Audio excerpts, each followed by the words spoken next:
بكم ضيوفا على شيخ الحبيب فضيلة الشيخ أبي عبد الله مصطفى بن العدوي، فأهلا ومرحبا به. السلام عليكم فضيلة الشيخ. وأهلا وسهلا بكم ومرحبا، وعليكم السلام ورحمة الله وبركاته، وبارك الله فيكم وفيكم شيخنا.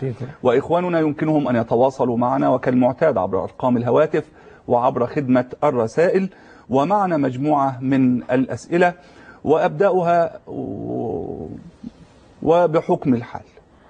هم الآن يتحدثون في مسألة النقاب، وما هو القول في هذه المسألة؟ بارك الله فيكم. الحمد لله والصلاة والسلام على رسول الله، وبعد، فهذه زوابع إن شاء الله ستزول كما زالت من قبل.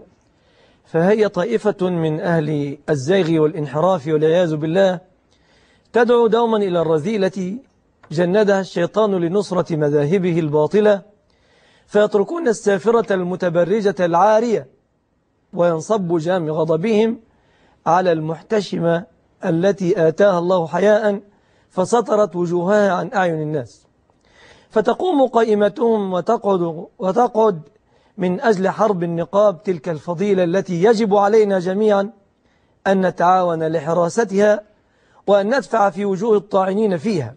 فغريب أمر فاجر فاسق أن يقف يسمح لفتاة كشفت عن ساقيها بل وعن فخذيها وكشفت عن شعرها وعن ذراعيها أن تدخل الجامعة، وفي ذات الوقت يمنع المحتشمة التي سترت وجهها عن أعين الناظرين عن الدخول بحجة ضاحدة باطلة مفترات على الله يقول فيها إن النقاب ليس من الدين، وكذب وأثم. رب العزة يقول في كتابه الكريم: وإذا سألتموهن متاعا فاسألوهن من وراء حجاب. ما معنى هذا؟ وحتى تنزلا على قول من قال إنها خاصة بنساء النبي، أليست نساء النبي لنا أسوة؟ ألم يرد في البخاري أن عائشة رضي الله عنها قالت لما رأيت صفوان بن المعطل خمرت وجهي بجلبابي؟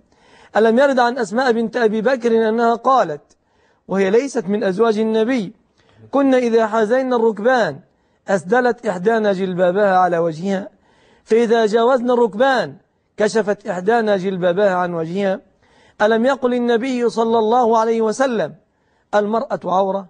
ألم تمتلئ كتب الفقه كتب الأولين بذكر النقاب وغطاء الوجه؟ ومتى يباح للمرأة كشف الوجه؟ ألم يقل الله: يا أيها النبي قل لأزواجك وبناتك ونساء المؤمنين يدنين عليهن من جلابيبهن؟ هلا قرأ هؤلاء المفترون ما ورد عن المفسرين في تفسير هذه الآية الكريمة؟ إنها طائفة من أهل الإجرام من العلمانيين الذين يتركون أهل الزنا والبغاء والعياذ بالله يسرن في الأرض آمنات مطمئنات، ولا نكير ولا مذكر.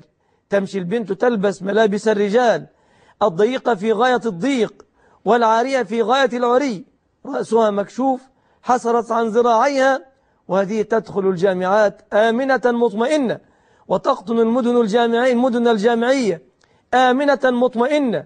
وتلك التي التزمت الفضيلة وحافظت على حيائها ووقارها واتبعت نسوة نبيها محمد صلى الله عليه وسلم هي التي أصبحت شاذة وأمرها ليس على الدين. صدق الله العظيم وصدق النبي الأمين. لقد روي عن النبي أنه قال: بين يدي الساعة سنوات خداعة يصدق فيها الكاذب ويكذب فيها الصادق، ويخون فيها الأمين ويؤتمن فيها الخائن، وتنطق فيها الرويبضة. قيل: وما الرويبضة؟ قال: السفيه يتكلم في أمر الناس على بعض الخلاف في رفعه ووقفه. ففي الحقيقة ما أدري ما أقول لهؤلاء إلا أنني أذكرهم بقول النبي محمد عليه الصلاة والسلام: إن مما أدرك الناس من كلام النبوة الأولى إذا لم تستحي فاصنع ما شئت. فهكذا ونعوذ بالله من الضلال بعد الهدى ومن الزيغ بعد الاستقامة. اللهم آمين.